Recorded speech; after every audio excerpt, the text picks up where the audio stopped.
What's up everybody, I'm Pip, and today we're going to talk about upgrading the Hail Caesar Precon deck.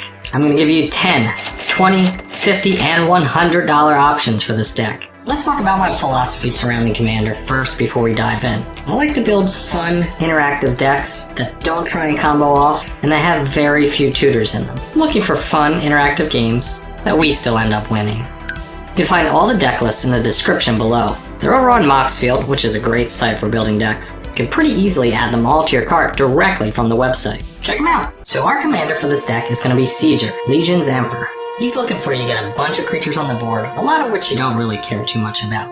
So we're going to be adding a bunch of Anthem effects and ways to protect our creatures, and a bunch of ways to create a lot more creatures. We're going to be looking to take the whole table out on damage before they can gang up on us. I'm going to be listing the cards I'm adding in ascending order based on value. I will have little icons in the corner over here to show you which decks I think they belong in. But mix and match them any way you like.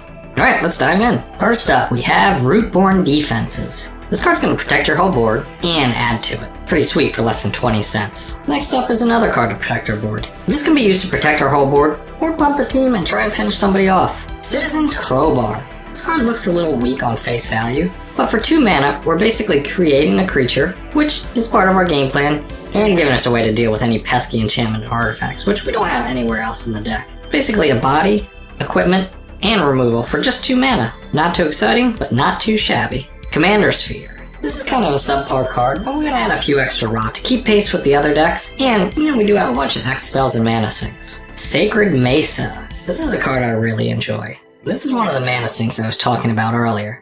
You're basically going to need 5 mana to cast this spell the first time you cast it, but for every 2 mana you spend, you're going to be creating a 1/1 flyer. And you're going to have to do that at least once a turn to keep up. But later in the game, you're going to have 8, 9, 10 mana lying around. You'll be able to pump out a bunch of these each turn, which is really going to add up with all of your Anthem effects. Wayfarer's Bauble. This is classic ramp for a non-green deck. I feel like this just helps us with our consistency. Can't go wrong here. Brava the Steel Legion. I like to include cards that cover a bunch of bases at once, even if they're not as powerful as some other options. This card is going to give you a body, pump your team on attack, and be a mana dump for you later in the game if your resources begin to dwindle. Mentor of the Meek. This is just a great card draw engine for a token deck.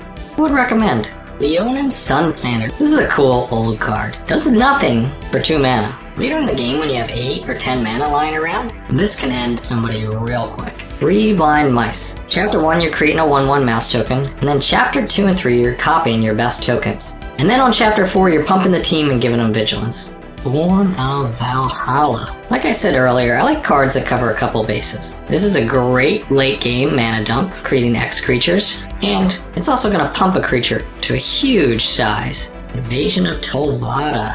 For 5 mana, you're bringing back the best card that went to the graveyard, and once you flip it over, which shouldn't be too hard in a 4-player game, you just make a deal with someone or pick on the weakest player. Your creature tokens are getting 1/0 and lifelink, and you're creating a 1/1 flyer at the end of every turn. The lifelink's going to keep you in the game for a long time, especially with the damage you're putting out. In the Trenches. This is an Anthem effect, and for 6 mana, it becomes a removal spell once per game. Like I said, I like cards that overlap. Gives us lots of optionality. This is not an either or, you get to do both. I'm going to be adding 3 of the signets in this version. Orzhov, Boros, and Rakdos. We don't have a whole lot of options in this deck at 2, so these are going to give us some more consistency. Sanguine Evangelist. 3 creatures for the price of 1, can't beat it. And it gives you an offensive Anthem on attack. This is going to do some serious damage. Ultramarine Honor Guard. I love this card. This is one of my favorite cards from the Warhammer set. For 4 mana, you're getting a 2/2 creature who's an Anthem. And then every 2 you spend beyond that, you're going to create another copy of this card. You're going to be giving the team +1/1, 2/2, 3/3, 4/4, whatever it is. It adds up quick with all these bodies we're creating. Knight of the White Orchid. It's a white ramp spell. What else is there to say? Paladin class. So here's another Anthem that has extra text. Level 1 is pretty irrelevant, but once you get to level 2, it's an Anthem. It's going to cost you 4 mana total. Not amazing, not terrible. But level 3 is where it's at. One of your attacking creatures is going to become an absolute monster. Issue 2 Heavens is 1. We have a bunch of on-attack triggers in this deck, including our commander, and this thing is going to make them disgusting. Spear of Heliod. Another 3 mana Anthem effect, but this one allows you to destroy creatures that dealt damage to you this turn. Not something that's going to come up a ton, since we're going to be the aggressor in most games, but this is going to de-incentivize people from cracking you back. Belwar Stone, another cheap rock. If we're going to be the aggressor, we're going to need that consistency. Let's add some fun Planeswalkers here. Elspeth, Sun's Champion. So, her +1 is to create 3 soldier tokens, totally on plan, and it could end up being pretty one-sided if we don't have a bunch of our Anthems out. And if we ever get up to 7 on this, you better believe we're gonna win that game. Elspeth Terrell. Her plus ability is going to give you life for each creature you control, which for us could be a pretty significant number. Her -2 is going to create a bunch of 1/1 soldier creatures, and her ultimate's going to give you a one-sided board wipe. Sacred Peaks, Sunlit Marsh, Geothermal Bomb, Shambling Vent. Normally I don't advise for manlands and commander decks, but when we're running this many Anthems, they can get surprisingly big and become very useful for ending games after a board wipe. Needlespire. This one can do some serious damage when it attacks, especially if you have 2 or 3 Anthems in play. Again, same thing. This thing can get reasonably big with our Anthem effects, and it's pretty cheap to activate. Restless Fortress. This one's a little more expensive to activate, and you do drain them for 2 whenever you attack. Alright, I'm gonna hit pause real quick just to ask you to smash that like and subscribe button. Looking at the data over on my supercomputer, I can see that only 1% of you nerds who watch my videos are subscribed.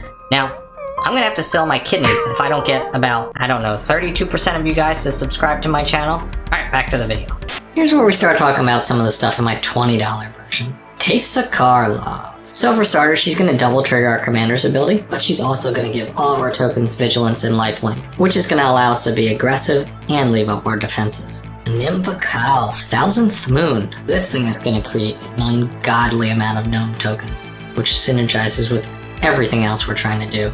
Alas El Kor, Sadistic Pilgrim. So not bad stats for the mana we're paying for him. But on top of that, he's got a Soul Sister effect, so we're gaining a life every time a creature comes into play, which could add up pretty quickly for us. And each opponent is losing a life whenever a creature dies. Song of Totems. Another late game mana dump, or you could just pay 1 red to give all your creatures haste. You got some optionality here. Chittering Witch. This card doesn't look too powerful on face value. She's saved my ass in a number of games. First of all, she's going to come into play and create a number of 1/1s, usually 4. And she's going to turn all your creatures into removal spells. Removal spells that get around indestructible. Intrepid Adversary. Here's another Anthem effect that's also a late game mana dump. Lord Skitter Sewer King. This guy's here to counter some of your opponent's graveyard-based strategies. And he's going to make another little dude every turn. The Horn of Gondor. Incidentally, a lot of the creatures in our deck are humans, so this thing's gonna nearly double our creature count every single turn.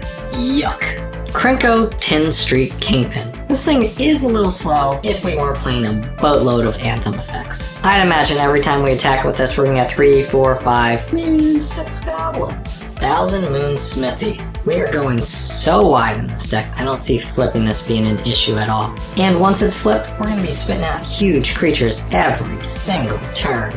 Castle Ardendale. It's just nice to have a card that creates creatures in those games where everyone runs out of resources, but you still have something to do. Lava Claw Reaches. Another nice cheap manland, and this one has fire breathing. Alright, here's where we start the $50 upgrades. Nayali Sun's Vanguard. This is from another Precon, and it fits perfectly here. Attacking tokens you control have double strike. Yikes. And it's gonna let you impulse draw and cast some extra cards. Gideon, ally of Zendikar. This card looks a little sus at first glance, but the absolute floor on this card is that you can turn it into an emblem Anthem that can't be destroyed. If you can get the emblem without losing this card, it's absolutely disgusting. Flowering of the White Tree. Here's a nice cheap Anthem effect that gives us protection on our legendary creatures, which we have plenty of. Commissar Severina Rain. Just imagine attacking with 10 creatures and draining someone for 20. This is just going to reinforce and double up on one of the abilities our commander already has. Plus it gives you the option to draw some cards and gain some life if you have to. Hero of Bladehold. Here's another Anthem on attack, and it's going to create some more creatures for us. Mishra, claimed by Gix. Here's another instance of our commander's ability where when we attack, each opponent loses life equal to the number of attacking creatures and we gain that much life. Ravos, Soul Tender. Another Anthem effect, and it's going to return cards to our hand from our graveyard. Grand Crescendo. Here's a nice multiple functionality we can add to the deck. This is going to protect us from a board wipe and create a bunch more creatures. We got options. Bring on the $100 upgrades. Look at you, baller. $100 upgrades. These upgrades are mostly going to be focused on lands. Make sure the deck's a little more consistent. We're going to be adding Aurelia, the War Leader. If you can't finish them with one combat step, just take another. Eldrazi Monument. This is the most disgusting card in the deck. If they can't deal with this, you're going to win that game. Cave of Koilos. Kolios. Caves of Kolios. We're gonna add some of the pain lands here. Caves of Kolios, Sulphurous Springs, and Battlefield Forge. These are some of the cheapest untapped duels with very low downside for a deck that can gain this much health. Now we're gonna be playing some of the fast lands as well. Concealed Courtyard and Blackcleave Cliffs. Minas Tirith. This offers us a little more utility on our lands. Attacking with 2 creatures each turn, this deck should not be a big ask. I'm just going to keep some gas in our tank. We're going to be adding a few of these new Surveil lands. We're going to be adding Raucous Theater, Shadowy Backstreet, Elegant Parlor. These are going to allow us to keep a little sketchier hands in the beginning, with the ability to smooth our draw. And last but not least, we're going to be playing all 3 of the dual face lands in our colors. Blightstep Pathway, Bright Climb Pathway, and Needle Verge Pathway. Now let's also talk about a few more expensive options that I don't have in any of my lists, but if you have these cards laying around, they do fit into this deck really well. I just didn't think they were worth the budget for the $100 version. This is going to create a token for real cheap, and it's also going to give you a growing Anthem effect in the form of counters every single turn. Osier Top, Deepest Foundation. Pretty obvious synergies here. We're just going to create 3 times as many tokens as we normally would, and this thing's not going away anytime soon. And when it does flip over, it's very easy for us to flip it back over. If you have one of these, definitely play it. Elish Norn, Mother of Machines. This card is good in just about any white deck, and we have a number of synergies with it. And last but not least, Mondrak, Glory Dominus. Some obvious synergies here. We're going to be creating double the amount of tokens, and very easy for us to make this indestructible. But at $38, I don't really think it's worth this amount in a $100 budget. Here's some more lands we can add if you have them lying around. Again, I don't think they're worth the budget, but if you have them, use them. We have Vault of Champions, Spectator Seating, and Luxury Suite. All the duels that come into play untapped if you're playing a 3 to 4 player game. Next up we have Savai Triome, Searchable and Cyclable Triome. With the cards I'll be removing, I'm grouping them in categories of how good I think they are, which ones you can definitely cut, and which ones you might want to consider leaving in there. Like I said before, we're going to group these in categories. Bad, meh, okay, and pretty good. Feel free to take out whatever works for you. But if you want specific suggestions, take a look down in the description. First off, in the bad category, we have Charisma Bobblehead. Just not enough synergy here. I would love to build a Bobblehead deck in the future, but this ain't it. After that, we have Luck Bobblehead. Same reason. Ruthless Radrat. I don't think we're going to have enough cards in our graveyard to really make this work, and the payoff's not that high. Easy choice to remove this one. Sierra, Nuka's biggest fan. This is too slow, and we don't have any other food synergies. Yes Man, Personal Secretary. I don't get it. I don't know why you would want to play this. Seems like about the worst way to draw cards I could think of. Survivor's Medkit. I'm not looking to play cards that are this small ball. Eddie E, Lonesome Eyebot. It doesn't create tokens, it slowly draws cards. Why would we want this? Impassioned Orator. We can find so many cheaper creatures that have this same effect and do other things. No thanks. Deadly Dispute. I just think there's better, more impactful ways to draw cards in this deck. Mr. House, President and CEO. Now, this is a fun card to build a deck around, but this is not that deck. We don't have any other ways to roll dice. Vault 11, Voter's Dilemma. So it's going to create 4 1/1s, and then it kind of destroys the biggest threat in play. I'd rather replace this with some board wipes in case we fall behind, we can get back in it. And rounding out the bad category, we have Ash Barons. This is just not necessary in this deck, and there's plenty of cheap options to replace it. On to the meh category. Boomer Scrapper. Okay, Boomer, I'm not paying 3 mana for a 1/1. Butch Deloria. This is kinda cute if we could generate a ton of black mana. I think I'd rather just have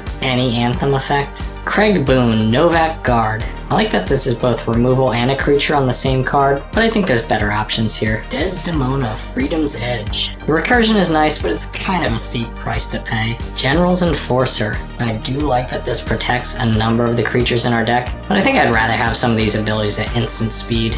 And we have so many instances of the second effect on other cards, I don't think it's worth it. Kella, Dangerous Mind. I think this card could be really good in a treasure deck, which is not what we're playing. So, see ya. Mysterious Stranger. This card could have some cool utility, especially if you pool 2 spells that have the same effect. The random nature of this card makes it a little too dangerous to play, but it does seem pretty fun. Thrill Kill Disciple. I do like squad cards. I do not like discarding cards. Junk tokens are not as good as cards. Nip-Tin Lottery. Board wipes are good, but since you can't control the creature that's surviving, and it could be something your opponent really needs, I don't think this is worth the effort. Wear and Tear, destroy artifact or enchantment. I opted to basically replace this with Crowbar. I just think that card has more synergies for this deck. Wild Wasteland. Skip your draw step. Don't like that. Beginning of your upkeep, exile the top 2 cards of your library and you may play those this turn. I don't think we'll be churning through our deck quite as fast as this card hopes we'll be able to. Evolving Wilds and Terramorphic Expanse. We're cutting down on our number of basics and upping our dual land count. I don't think we're going to need these anymore. Memorial to Glory. We're basically replacing this with a version where we don't have to sacrifice it, so I think that's just clearly better. Smoldering Marsh. We're going down on our basics count, so I don't think this is going to be that good for us. Tainted Field, Tainted Peak. We're a little less likely to control some basics, so these are coming out. Wind Brisk Heights. I just think there's better options that fit the theme of the deck better and are a little more consistent. Next up is the category I would call okay. Cards I could see just leaving in the deck, but there certainly are better options. Aradesh, the Founder. This is a decent way to draw cards and get huge creatures, but for 3 mana I feel like his impact is a little bit low. Gary Clone. This was a tough one to cut. I like just about any squad card in these go wide decks. Legate Lanius, Caesar's Ace. This card gets worse the bigger everyone's board is. He's generally going to be a 5/5 for 4 mana, which isn't bad. I think there's just better removal and board wipe options. Fervent Charge. This one fits in the deck just fine. I think there's better options for Anthem effects that help protect your creatures, but I'd be fine leaving this one in as well. Stolen Strategy. This card's pretty cool. You're essentially going to draw 3 extra cards each turn. Although they may not be on theme of your deck, you can be able to do something with all those resources. Vault 75. Middle School. This is probably going to be a one-sided board wipe, although with all the Anthems we're playing, it gets a little sketchy. Canyon Slough. I do like these cycling lands, but I think there's better options. Path of Ancestry. I'm pretty medium on this card. I could take it or leave it. Temple of Malice, Temple of Silence, and Temple of Triumph. So the Temple cycle. They're going to scry when they come into play. I would prefer to replace these with the new Surveil lands if you have them, but if you don't, these are essentially the same thing in most cases, and we don't have any graveyard synergies to take advantage of. Next up is the pretty good to good category. These are cards that work quite well, and you could certainly leave in the deck. Power Ganger. Another squad card. I don't know how many times I've said it so far, but I do love the squad cards. They just give you something to do with all that mana at the end of the game. This one's going to destroy artifacts when it comes into play, which is going to be pretty good most of the time. Overseer of Vault 76. With all the tokens we're spitting out, she's going to end up pumping the team real quick. Heroic Reinforcements. I feel like this card just gets outclassed by Song of Totentens, but if you don't have that, leave this in there. Why not? Elder Arthur Maxon. Most of the time you attack with your tokens, this is going to trigger, and being able to protect it by sacrificing a creature is pretty nice. Creedy Lamplight Mayor. With all our Anthems, the value of this goes down as well. After turn 3 or 4, I don't think most of our creatures are going to have less than 2 power. And although the second line of text does prevent people from cracking back at us, I don't think it's that big of a disincentive. Lethal Scheme. I'd really prefer to use my creatures to attack rather than convoking out removal spells, although the card draw here is pretty nice. Morbid Opportunist. I think you're probably going to draw on average 2 cards each round of play, so it's not bad, but I think there's better options and it doesn't advance our general game plan. Keeper of the Accord. I don't think many players are going to control more creatures than us, but the land tax effect is pretty nice. Rose, Cutthroat Raider. I do like this card, but I don't know how much I want to incentivize myself to make enemies with everyone at the table. That being said, if you create a bunch of these junk tokens, you can really go off. White Glove Gourmand. We don't really have any other food synergy going on here, so I don't think this card's necessary. Although the 3 bodies for 4 mana is not bad. Captain of the Watch. This is one of my last cuts, and I think is a very powerful card in this deck. I think there's a few better options in Anthem effects without this stipulation, although there are a number of cards we did add that create soldiers. Anguished Unmaking. This is a solid removal spell, but we do have a few options that also advance our game plan. Diamond City. The colorless land I could take or leave, but being able to add a shield counter to one of your high impact creatures is pretty nice. These are the upgrades I made. What do you think? What do you like? Am I an idiot? What would you add? Let me know in the comments.